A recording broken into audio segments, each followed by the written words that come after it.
back to the daily grinding. Y'all know we gotta talk about this, but before we do, make sure you hit subscribe if you're new and hit thumbs up if you're not a baby back bagel biting B-word, cause you know what time it is. It's full time. MMA. UFC former middleweight champion Luke Rockhold has confirmed that he's moving up to the 205-pound division in a recent interview with ESPN. Now, he said the only reason he would stay at middleweight is to fight Michael Bisping because he talked all that trash and it would be a trilogy fight. But other than that, he's eyeing the middleweight division. This is exactly what Luke Rockhold had to say. He also responded to Alexander Gustaffson's Callout. Now, that's all a whole nother interesting story. Alexander Gustaffson's got a beef with Daniel Cormier. They've fought. He's waiting on that title. But in the meantime, he's like, Daniel Cormier's moving to a super fight and I can't get my title fight, I'll beat up your teammate in the meantime. So Alexander Gustafsson versus Luke Rockhold has already started, is already in the works a little bit as far as, but we'll get into that toward the end of the video. Let's first get into what Luke Rockhold had to say. He said, pretty much Bisping is the only reason I would torture myself and get back there. That's a loss that doesn't sit well with me. I know the UFC is very interested in that fight and will pursue it on their end. If he doesn't accept it, there's no reason for me to stay at 185 pounds. Mr. Gustaffsson has reached out and opened his mouth, and that's a fight that interests me very much so. I like that matchup. I like every matchup at 205. There's a lot of interesting things there, and I'm not coming to play around. Now, a lot of things that factor into Luke Rockhold's move to 205. You have to take into consideration he's already one of the biggest middleweights in the division. Whenever he was face-to-face with Luke Rockhold, the current champion, he almost looked like he was towering over him somewhat. So you have to think that making that middleweight cut is hard, as most fighters who are the biggest fighters in their division, they probably cut a lot of weight. So Luke Rockhold's like, coming off of a knockout loss to Yoel Romero. If he wants to become a UFC champion, his best route is going to be through the light heavyweight division. A lot of people, UFC fans, say that the light heavyweight division is not as stacked. Outside of the top 5, there's not like killers that you look at. Like some divisions, welterweight, lightweight, middleweight, you look at the whole top 15 and you say, damn, a lot of those guys are nothing but killers. But the light heavyweight division, the Shark Tank is really the top 5. So some of these bigger middleweights or smaller heavyweights might eye the division if they're not doing too great in their weight class. Because Luke Rockhold just fought for the title, lost to Yoel Romero. Now if he wants to get back to the title, he'll probably have to go through some real killers to get back to that middleweight title.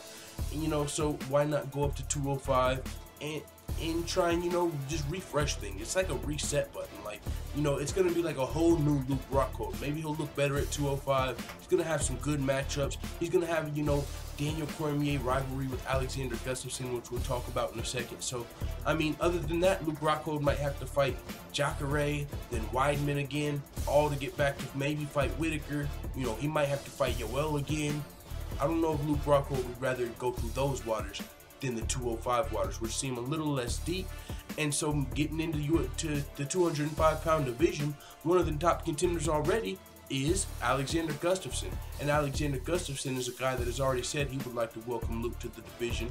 He said, while I'm waiting on your teammate and I can't get my title shot, then I'll beat you up while we wait on DC, because the light heavyweight division is stalled a little, right now. Daniel Cormier is going to fight Stipe Miocic in a champion versus champion super fight, which means the #1 contender Alexander Gustafsson doesn't have a fight in the meantime. So he's saying, hey, I might not be able to fight for the title, but I wouldn't mind whooping Daniel Cormier's teammate's ass in the meantime. Maybe, if I beat Luke Rockhold, that'll make Daniel Cormier want to fight me that much more.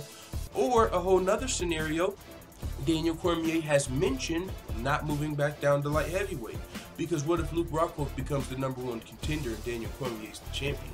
They're like brothers. They're not going to fight. So that's why if Luke Rockhold moves up to heavyweight and doesn't come back down, then this opens up the division for Luke Rockhold. That's the thing with these AKA guys, because Daniel Cormier didn't want to fight at heavyweight because Kane was the champion.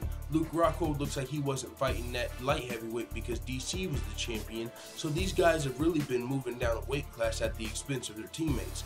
Now that Cain Velasquez, is still injured, and if he does return, we don't know when it's going to be. Daniel Cormier is a heavyweight. That gives, Luke Rockhold room to move to light heavyweight. You know what I'm saying? Maybe Khabib will be moving up to welterweight soon. No, I'm just fucking around. But either way, man, with that being said, it is what it is. Luke Rockhold has confirmed he's moving to 205. He essentially said the only fight he wants left at middleweight is a fight with Bisping. And at this point, Bisping's only got one fight left in his career. And if it's not Luke Rockhold, we don't know who it's going to be. It might be Lyoto Machida. We don't know what Bisping is going to want, but we'll see what happens with Michael Bisping. Other than that, Luke Rockhold versus Alexander Gustafsson looks like it's in the works for sometime in 2018. I gotta admit, I like the fight. I want to see what Luke Rockhold looks like at 205, being a bigger middleweight. Is he going to be undersized in there? He still got some skills. Did the weight cut affect him? Did the weight cut affect his chin down there? I mean, who knows? It's like a fresh start when the fighter moves divisions, especially a 20-pound jump. So, can't wait for Luke Rockhold's light heavyweight debut. Gustafsson is a hell of a task, though. There's not much light heavyweights that can really fuck with Alexander Gustafsson, not named John Jones or Daniel Cormier. So with that being said, it is what it is. Let the full-time family know what you think in the comments. And as always, thanks for watching this video. If you enjoyed this video, make sure to hit the subscribe button and also hit the notification bell right next to it so you're notified every time I upload a video. I'm out. Da da da da da! It's the motherfucking D-O-double-G!